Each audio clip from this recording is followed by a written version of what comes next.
We've all been wondering for the longest time after the first Five Nights at Freddy's movie came out, if there would be a sequel, how would it work? So when the teaser dropped for Five Nights at Freddy's 2, I was skeptical because in the game there you play as a different character. There's a different protagonist, but that doesn't seem to be the case from what we've seen from the footage for Five Nights at Freddy's 2 so far. We do not see the protagonist from the second game, Jeremy Fitzgerald, if I'm saying that right, at all in the teaser, unless one of the characters was him, in which case, okay, because I mean we never see his face in the game. Like with Mike Schmidt, we never see Jeremy's face either.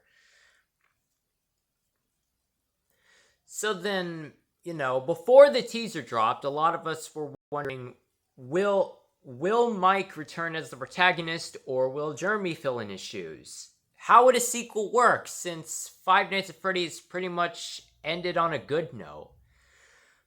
Well, that's what this story prediction is all about. This is what I think will happen in the movie.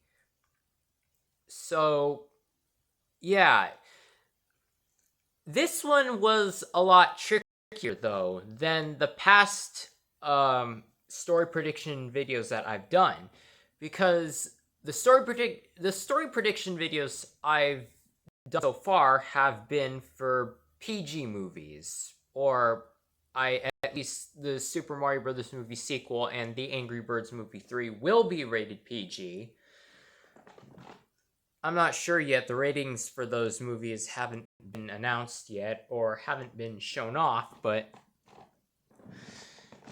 so far all of the story prediction videos I've made have been for PG movies. And if Five Nights at Freddy's 2 is rated PG-13 like the first movie, then this one was a lot trickier because it's a higher age rating, which means it has a more mature vibe to it.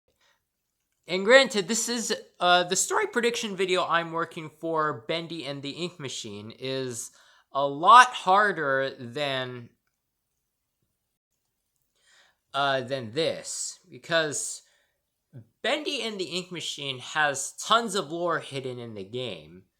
Like, Bendy and the Ink Machine has a very complex story, and I think that movie will be an origin story, which takes event before the games ever happened. But anyway,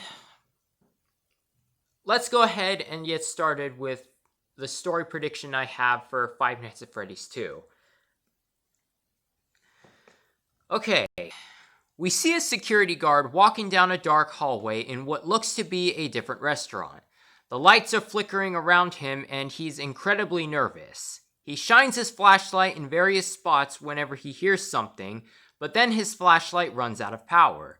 Then he hears footsteps behind him, and when he turns around, he sees an animatronic with its eyes glowing like the ones in the first movie. Except instead of glowing red, they glow blue.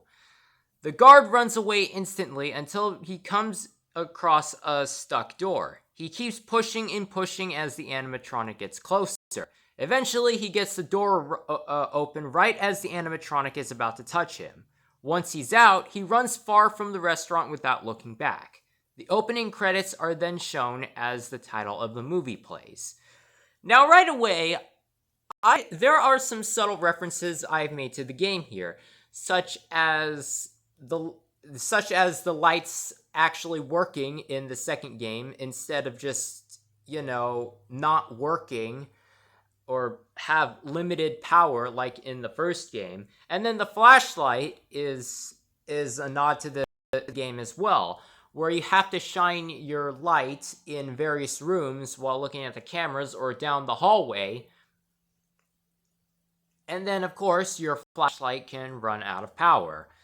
Now, unfortunately, I don't I didn't exactly make any more nods to the flashlight, or the flashlight doesn't get brought up again, as it's just for the opening act. But as you might have guessed, the person that I'm talking about here in the opening is Jeremy, and we're about to find that out. But in any case, let's go ahead and keep going. Okay, we now see it's a year later after the events of the first movie. Mike is talking to his career counselor, Steve Raglan, as Mike is struggling with his finances since he's having a hard time finding a new job. Now, I know what some of you are thinking. Didn't Steve die in the first movie, since Steve Raglan and William Afton are the same person?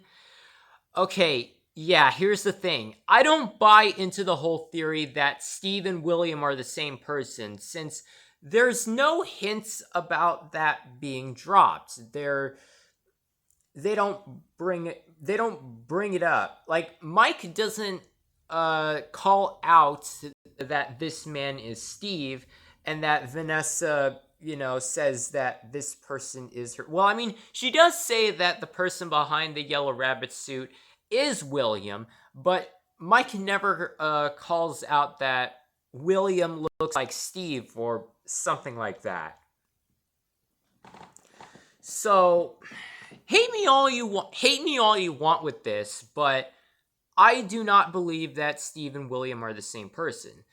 In fact, as a matter of fact, there is proof to back this up. So, if you looked at the description of the same teaser for Five Nights at Freddy's 2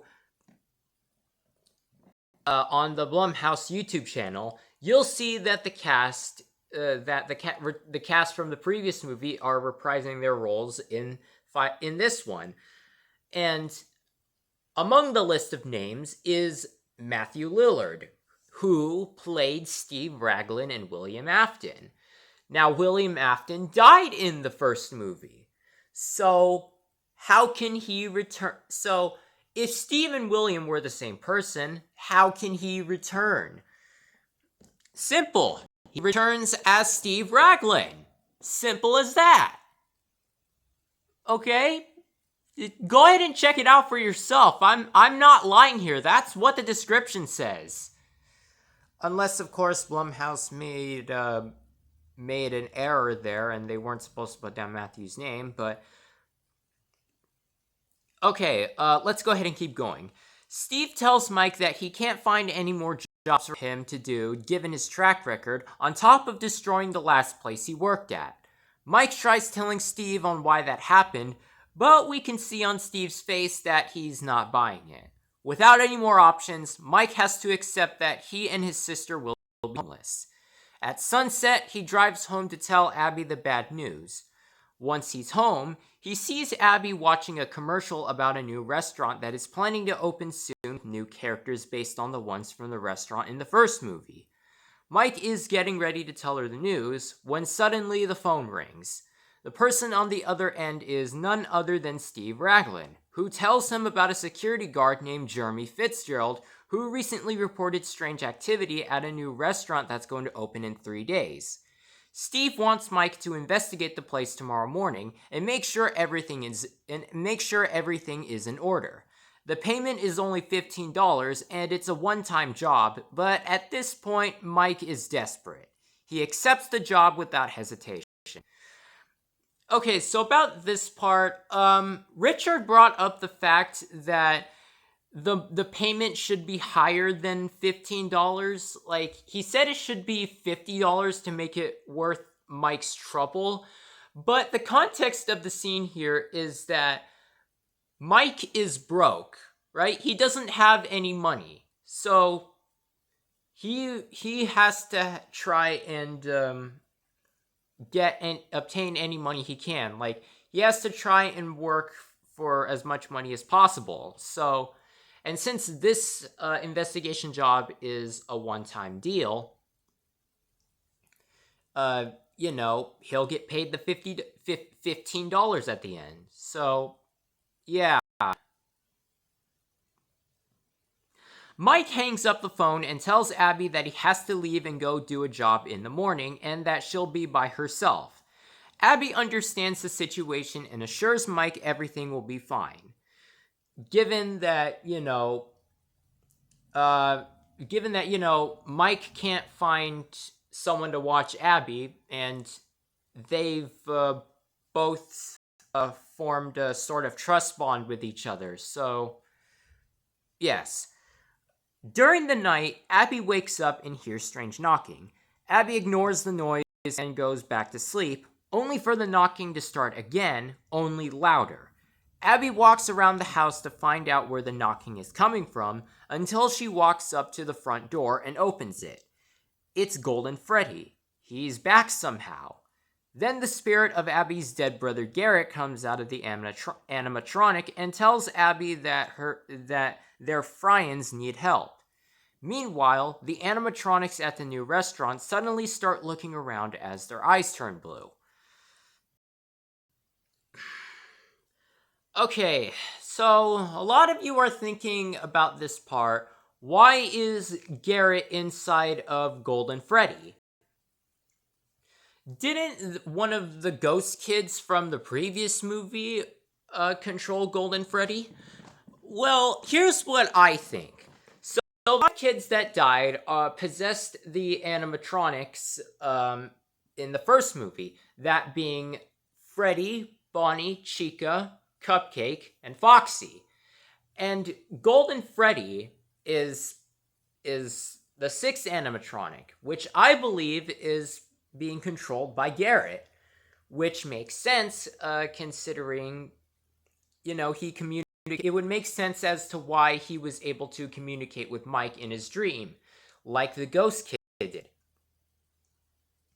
Now, I know one of the ghost kids from the first movie approached Abby, but you gotta remember this. Abby had sort of a mental link with the ghost kids. Like, she would tell Mike that she has Fryans in the room around her, but Mike wouldn't see them. So, it would make sense for the ghost kids to be able to talk to Abby in the first movie without them having to leave the place. Because I don't think the animatronics are allowed to leave the restaurant. They're just kind of stuck there. Except for Golden Freddy, who's an exception for whatever reason. I don't know. I don't know the reason behind that, but I guess when the movie comes around, we'll be able to find that out. I guess I don't know, but yeah, that's what I think. I think Garrett is controlling Golden Freddy, and the kid that came to Abby in the first movie with Golden Freddy around them is controlling the cupcake. Okay? Okay. The morning arrives, Mike gets ready, and heads off to the location of the new restaurant. While Mike is driving, we cut back a few minutes earlier when Steve Raglan calls Mike and informs them about what the restaurant is about. It's a reboot of the franchise of the previous restaurant Mike went to.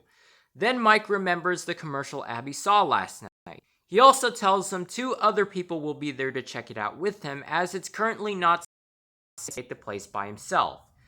Then, right as Mike is about to leave, he sees a note on the door from Abby telling Mike she went out to fix her fry-ins. Cut back to real time, Mike arrives at the restaurant. However, he doesn't see the other people there. Mike sees this as strange. Did he arrive too early, or did Steve lie to him?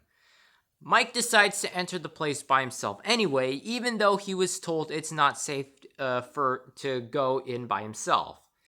Inside, the lights inside work, and there doesn't seem to be any problems with the power. However, there do seem to be a few dark spots, as well as the place doesn't seem to have any doors installed inside. That being a callback to the game, where there are no doors installed inside the place. You have to just heavily rely on lights and hiding your face with the with the empty animatronic head. So yeah, that just another subtle callback to the game. I thought it'd be fine. Then Mike keeps walking until he finds the animatronic show stage. He sees the new versions of Bonnie and Chica, but it looks like one was missing. Just then, Mike hears footsteps coming up behind him, so he prepares himself for the worst. He slowly turns around, and once he's turned enough, he sees a shadowy figure in the distance, so he slowly starts to walk away. But then the figure gets closer to the light, and it's revealed to be one of the people investigating the place. Mike stops and turns to face him, then asks what his name is. The man says his name is Scott, and that another person named Mark was with him earlier, but vanished. Mike says he's probably looking somewhere else. Then all of a sudden, an echoing scream fills the halls of the building. Scott thinks it's Mark, so he rushes after him with Mike in tow. Cut to Abby. She's now at the restaurant from the first movie where the previous animatronics are. When she enters the building, she notices the animatronics aren't there. Golden Freddy then comes up behind Abby, and Garrett comes out confused, since they should be here. Abby then decides to go back home and wait to tell Mike. Back to the restaurant, we see Mark getting attacked by an animatronic holding a balloon known as Balloon Boy. Mike and Scott arrive at the scene, but at that moment, Balloon Boy's eyes flash a blue color and blinds Mark. Then a second animatronic in the shadows appears, grabs Mark, and kills him. Mike and Scott see Balloon Boy turn to face them, so they run and split up. Scott stops running and slowly starts walking as to not draw attention. Then he hears a noise coming from one of the rooms, but when he looks at the room, the light to it shuts off.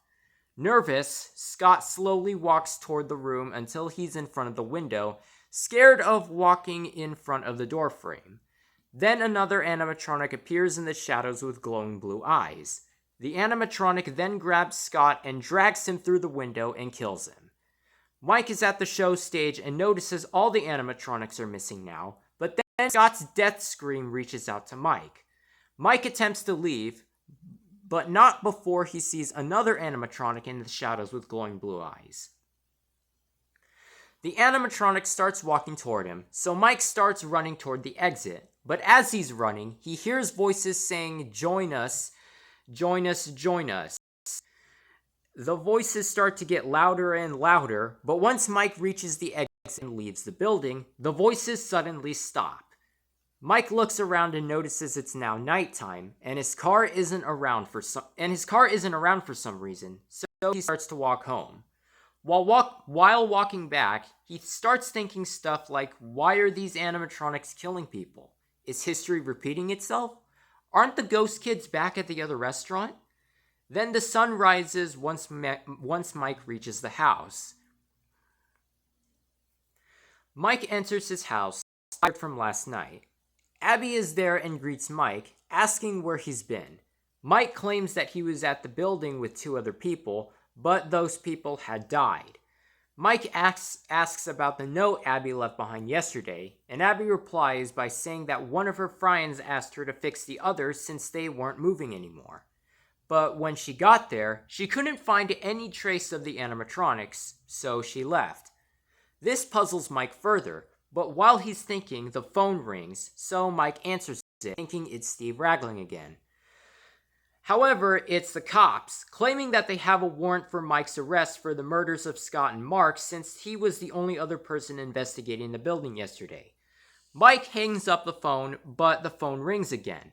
Thinking it's the cops calling back for hanging up on him, Mike answers it and claims he didn't do anything wrong. It was the animatronics that did it. The animatronics did what? A familiar voice is on the other end instead. Who turns out to be Steve Raglan. Steve called because he wanted a report about what Mike found and saw last night. Mike says that the new animatronics there are killing people, and what happened last year is happening again. Also, when he was running to leave, he heard voices saying, join us, and once he left, they suddenly stopped. Steve was afraid of this happening, as he saw the news that 2 men were killed and that Mike was responsible.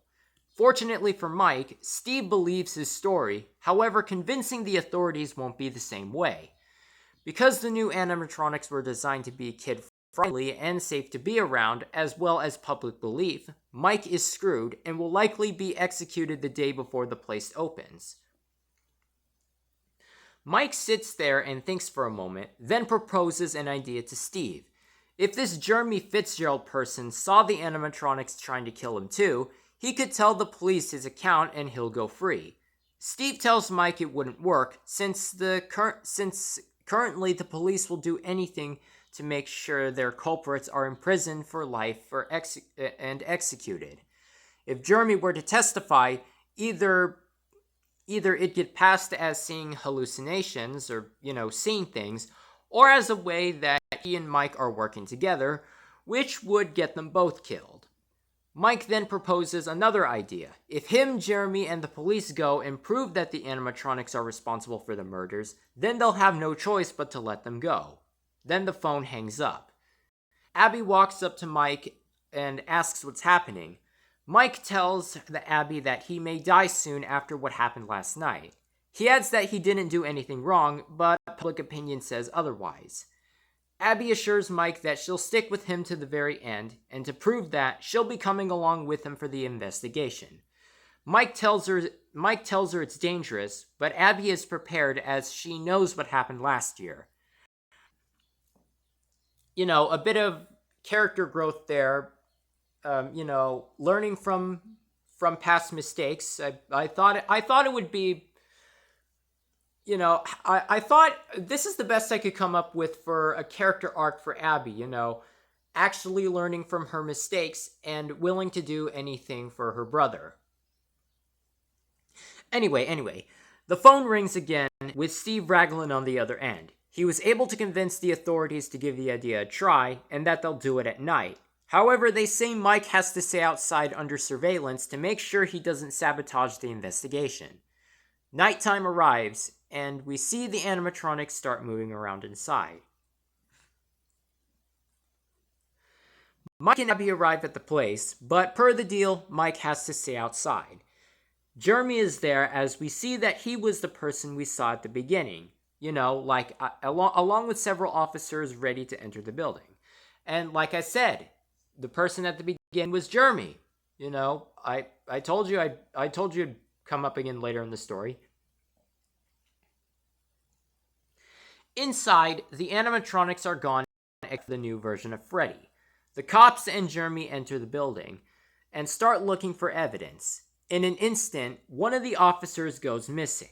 Everyone then hears a strange static noise nearby. It sounds like it's coming from the ceiling, so when everyone looks up, they see what looks to be an endoskeleton made of messed up parts. The animatronic screeches, prompting everyone to run away. Jeremy and two other officers hide in a room, while the last 2 run from the creature. Once it's far enough from them, Jeremy asks what that thing is, as he's never seen it before. One of the officers replies by saying that he doesn't know. It might be a prototype of a new animatronic that were working for the place. So now they must survive this monstrosity. This is when the creature gets the alias, the Mangle. Jeremy then starts to hear the voices that Mike heard, except now they're saying, "Find him," as the officers panic and try to figure out what's going on with Jeremy. Meanwhile, the other 2 remaining officers manage to hide from Mangle as it starts to move away from them. The officers then start talking to each other. We find out that the last male officer and the only female officer on the team are siblings. It's revealed that they have no future in this world and that they've been nothing but failures their entire lives, and that they were planning to quit after the job was done. Or this job was done, I should say. Just then, Toy Bonnie and Toy Chica appear beside them and kill them. Their screams are heard by the other officers, and then Jeremy stops hearing the voices all of a sudden. Back outside, the squad captain calls in the officers, but all that's coming through is a screeching noise, which we see is due to Mangle's influence. So the captain cuffs Mike to the handle of his vehicle and goes inside the building himself. At that moment, Toy Freddy moves off the stage. Back with Jeremy and the others, they start to make their way to the exit to escape, but then they suddenly start hearing music coming from somewhere. Then Balloon Boy appears in front of them and flashes a blue light from its eyes, prompting them to turn the other way. When they do, a puppet figure appears in front of them, grabs an officer, and drags him away. They turn back around, and suddenly Balloon Boy is gone, so they bolt to the exit. Cut to the captain. He's currently in the process of finding his team. Then he hears the female officer's voice calling for help, so he rushes to find where it's coming from. Unfortunately, it turns out it was Balloon Boy making the noise, and Toy Freddy comes up behind him and kills him. Back with Jeremy and the cop, when they're about to exit the building, Jeremy hears a painful noise and passes out. The cop tries to wake him up, but he hears strange music. Then the puppet appears and drags him away. Outside, Mike is trying to get free with help from Abby, but Golden Freddy appears and knocks them out.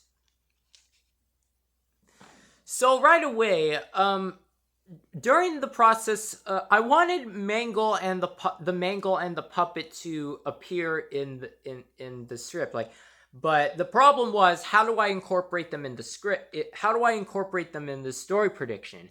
Because from what we've seen in the teaser for Five Nights at Freddy 2, the puppet and the Mangle do not appear in the trailer. Or in the teaser, I should say. We don't see them at all, which means they'll very most likely not be incorporated with the story, but for this story prediction, I actually really wanted them to be part of the story. So I just kind of just made them appear I kind of just made them appear a bit late. So I know it was kind of a dumb reason, but it was the best I could come up with. The sun rises, and it's a new day. The restaurant finally opens up to the public. A big celebration happens for the opening of the place, including the animatronics doing their jobs of entertaining the public. But someone at the party isn't having fun, and walks away into the restroom. As we see up closer, the person is Vanessa, the cop that helped Mike in the first movie and William's daughter, who got stabbed in the stomach by said father and miraculously survived. So as we've seen in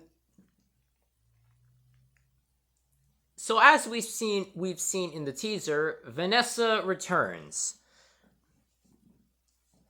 And I don't know how she's going to play a role in the script since her story is pretty much done. So how do we the problem was for Vanessa is that how is she going to be involved in the story? How would that work? Well, this is what I came up with. So anyways, let's continue on with the story prediction and you'll hear what I wrote for her. Vanessa looks in the mirror and wonders if what happened last time will happen again now that William is dead. She exits the restroom and runs into a man named Evan, who we find out is Vanessa's slightly older brother. Evan asks her if this is about what happened last year, with Vanessa nodding yes, and Evan reassures her that what she did was right. William deserved to die after killing their other siblings for his own gain. So, in the first movie, William, when William is about to, before the animatronics attack William, he makes this sort of intimidating speech, and he's talking as if to the ghost kids themselves. And one of the things he says is, "I made you."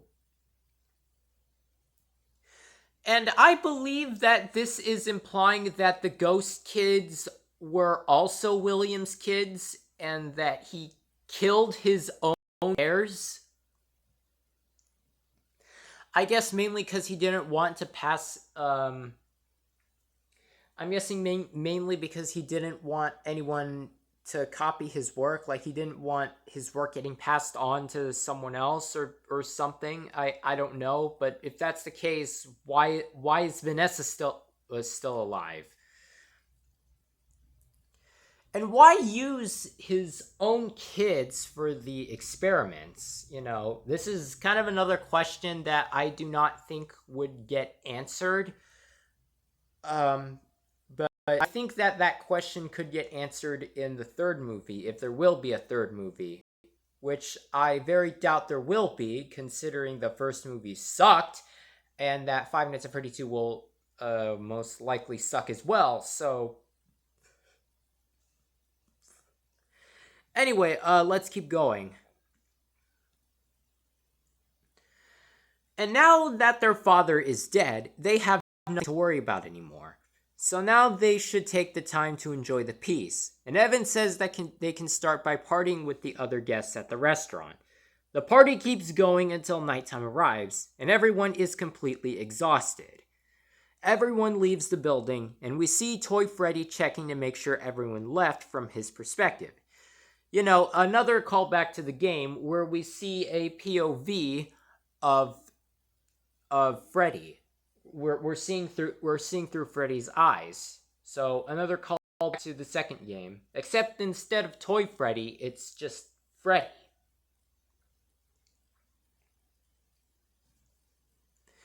Then the animatronics leave the stage and wander around, as we see that Vanessa and Evan never left and are currently asleep under a table. In the back room, Jeremy, Mike, and Abby wake up, surprised that they're alive. Jeremy runs to the newly installed door to the room to leave, but it's locked. Everyone starts looking around for a key or another way out, but something catches Jeremy's attention. He notices more animatronics on the ground around them, but they're not moving. Mike and Abby recognize them, but they're hollow, almost like a suit. And that's when Mike gets a realization. The new animatronics are the older ones, just dressed in a new costume.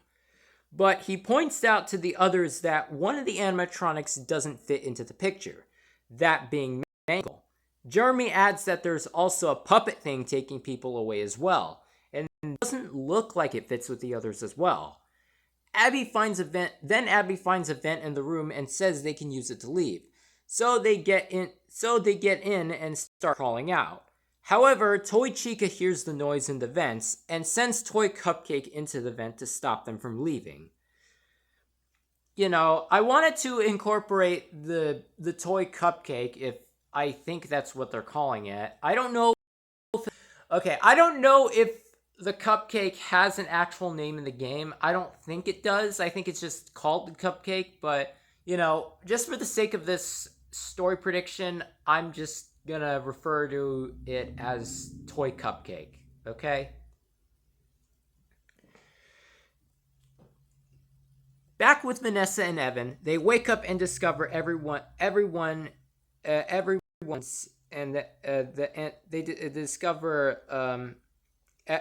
gone and the animatronics are looking around, so they need to sneak out of the building. As they do this, Mangle appears on the ceiling and screeches to alert the others, and Evan and Vanessa start running. Back with our main party, Mike hears something else moving in the vents, and sees Toy Cupcake in the distance heading straight for them. So they start crawling faster until they manage to find a vent that leads them outside and escape. And when they do, Toy Cupcake cannot follow them anymore. A callback to the movie where the animatronics can't leave the building. So, yeah, if you're wondering why Toy Cupcake doesn't follow them, it's because it's not allowed to. Back with Evan and Vanessa, when they are about to leave, the puppet appears and drags Vanessa away as Evan leaves the building. Evan meets up with our main party as he claims his sister has been taken away. Mike proposes they all go back to his house and think of a plan from there. Morning arrives and Mike calls Steve Raglan to tell him what happened. But Steve points out to Mike that he's been gone 24 hours and was wondering what happened to him. Mike reports to Steve and tells him everything that happened in there. Steve proposes that there have been reports about people going missing and that the place will be torn down soon. Steve thanks Mike for the work he's done, promises to pay him the money he's earned, and says not to go back to the place. Everyone knows what they should do now, as Vanessa is dead because of the puppet, the mangle is too dangerous to the public, and there's also the matter of the new animatronics. Then Jeremy says that he's tired of everything that place has done to him, and says he's going to go back to that place and destroy the animatronics. The others try to tell him it's a terrible idea, but Jeremy doesn't listen and leaves the house. So I wanted to come up with a character arc for Jeremy, and this arc that I came up for him, that being induced trauma, kind of worked. So, he wants revenge for what the place has done to him, and wants to end it once and for all. So, anyway, nighttime arrives, and we see Jeremy standing in front of the building with an axe ready to end everything. He enters the building without hesitation, and when he does, the animatronics start getting to work. Toy Bonnie comes up and attacks first, but Jeremy reacts fast and counters him and quickly cuts him apart with the axe. He keeps walking, and Balloon Boy appears and flashes his eye lights to blind Jeremy, but Jeremy starts randomly swinging his axe around until he hits Balloon Boy's head and knocks it off. Toyka approaches behind, but Jeremy hears the footsteps and cuts her apart. However, he neglected dismantling Toy Cupcake, as we see it's still active. Toy Freddy approaches in front of Jeremy last, but when Jeremy attacks, Toy Freddy counters back by knocking the axe out of his hands. Without a weapon, Jeremy doesn't stand a chance, so he runs away, as the camera pans up to the ceiling where we can see Mangle is hiding. Jeremy is running down the hall, but he hears the music again and is quickly confronted by the puppet, so he runs the other direction, but quickly remembers Toy Freddy is coming from that direction. Because of this, Jeremy realizes he's cornered and starts to accept that this is how he dies. But once they're about to get close enough to Jeremy, he suddenly hears electrical noises and they suddenly stop moving toward him. Then they turn around and instantly get torn apart. As we see, the people who helped were Mike, Abby, and Evan, who found police tasers and shocked them, but it didn't work. So they just attacked them.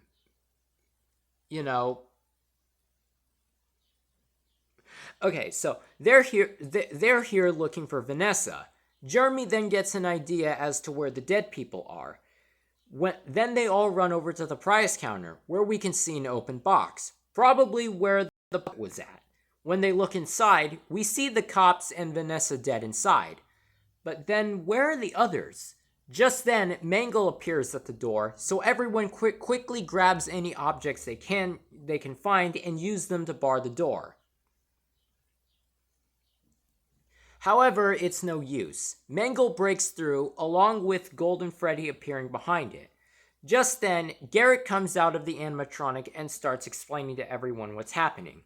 It turns out Garrett was the one manipulating the ghost kids into killing people again because he wanted his siblings to join him in the afterlife, and they knew they'd come just like they did last year. He then reveals the Mangle is made up of the souls of the ghost kids killed, and they have no choice of escaping since Mangle is undefeatable. Garrett is willing to let Jeremy and Evan leave, but Mike and Abby have to stay and die. But Evan can't let go of what Garrett has done to his siblings. So he charges at Golden Freddy, only for him to get ripped apart by Mangle while the others run away. Once they're safe, they realize they need to finish off the animatronics for good. Otherwise, the same thing will only happen again. So they decide they need to go to the back room and put on one of the empty animatronic costumes for protection and face Mangle. Once the costumes are on, they call out for Mangle, who immediately shows up to confront them. Jeremy hits Mangle in the face, then Mike hits its limbs. But it's not enough. Toy Cupcake appears and bites Mike's leg, which enables him to move, and Mangle is about to take a bite, so Mike uses his head to block it while Jeremy keeps hitting its limbs. After a while, Mangle manages to bite through the costume head and bites through Mike's face, killing him on the spot. After that, Mangle stops moving. Toy Cupcake lets go of Mike's leg and starts to look around, but Jeremy reacts quickly and breaks it by kicking it. Abby starts to cry over Mike's death, but Jeremy says they're not done. He says they need to burn the place down to ensure they can't salvage any of the animatronic parts. So they run outside and get lighter fluid and matches from Jeremy's car and start pouring the liquid on the building. Afterward, Jeremy lights a match and sets the building on fire. The restaurant starts coming apart, but then they see Golden Freddy walking toward them fast. Then Abby remembers that Garrett won't let her go. So she runs to the building and hugs Golden Freddy. But this was all an illusion that we've seen from Golden Freddy's perspective. What actually happened is Abby ran up to Golden Freddy and tackled her and tackled him and pinned him to the ground, as they both get engulfed by the fire. Jeremy stands still and doesn't say as he processes what just happened. Then he snaps out of it, gets in his car, and drives away. Yeah, I know this is kind of a sad ending, but I think the whole point of horror movies is that the concept of a happy ending doesn't exist. So I think by doing this, there's kind of just relief, but it's not a completely happy ending, as many people have died because of what the animatronics have done. Okay, the very next morning, Jeremy wakes up in his house and goes about his daily routine. He turns on the news and sees the reports of the new restaurant getting burnt down. He sits there and thinks for a moment, missing everyone he lost because of that place. That being the cops, Vanessa, the ghost kids. Well, I guess the ghost kids died because of the... wait, no, sorry. I'm thinking of Evan. Abby, Mike, just everyone that Jeremy lost. Yeah. Sorry, I got confused for a minute, but yeah, he sits there and remembers that everyone he lost because of the restaurant. After that, Jeremy stands up, determined that the nightmare is over, and walks out of his house and prepares to find a new job. But so yeah, kind of a neutral ending. The nightmare ended, the animatronics are destroyed, and there's no chance of there being a sequel for Five Nights at Freddy's 2, or will there? So just in case that there will be a third Five Nights at Freddy's movie, I got the mid-credit and post-credit scenes for you. Okay, in the mid-credit scene, Steve Raglan is sitting in his office until someone else comes into his office needing a new job. And this person is not Jeremy, it's someone entirely different, so just want to make that clear. And finally, in the post-credit scene, the yellow rabbit suit that killed William Afton starts wiggling. Or starts slightly moving, So, yeah, I know people want Willie... I know what people are wanting William Afton to return, but he's dead. So what I think is that he isn't. So what I think, if they would tease a third movie, is that William Afton did survive getting impaled by the suit, but the suit prevented his body from rotting away, so he managed to survive somehow. Okay, look, it's a horror movie. Not everything has to make sense, okay? I'm trying my best here. But, and in the end, I got the story prediction done, so yeah, so this was my story prediction for Five Nights at Freddy's 2. I'll admit, I did rush some parts a bit, so if some parts did sound a bit rushed, that's why. So don't judge me for rushing through parts of the story. I had to get this done. And yeah, so what did you guys think of this story prediction? Did you like it? Did you hate it? What are some parts you would change about the story? And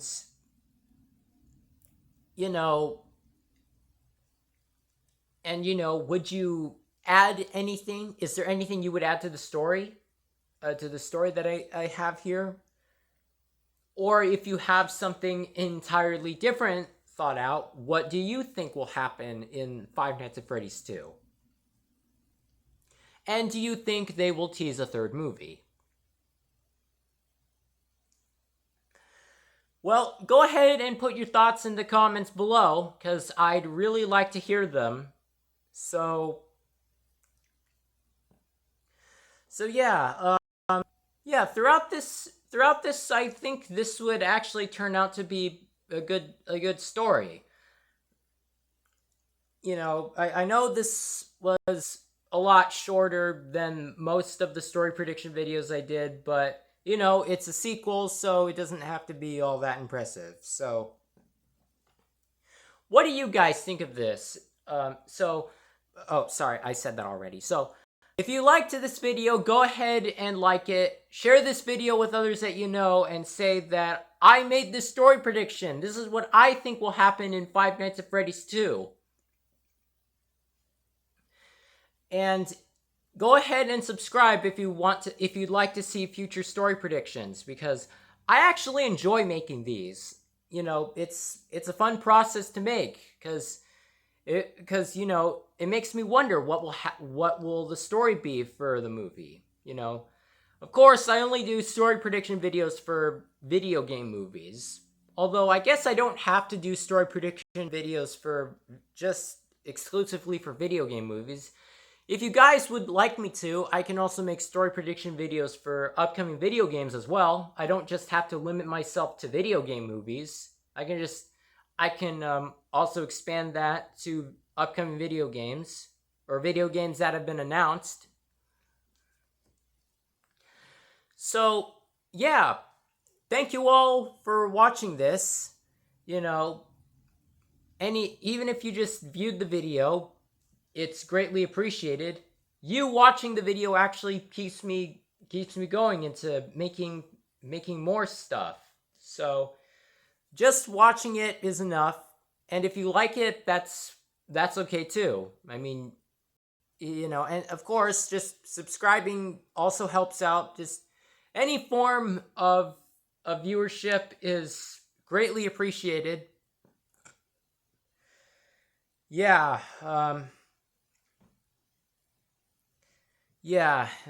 I seriously do not know how to end these videos. These videos are tough to figure out how to end.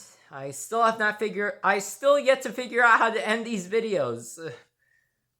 Why is it that I have such a hard time figuring out how to end these types of videos? Like, other videos I make, like my original stuff, I know how to end, but when it comes to audio speaking, or if it comes to audio only videos, I don't know how to end those. So, why is that?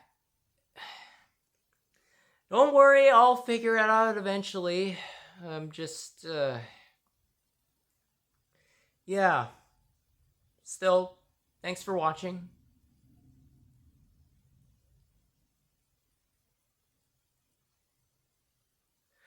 Okay, I'm out now. I won't take up any more of your time. Bye.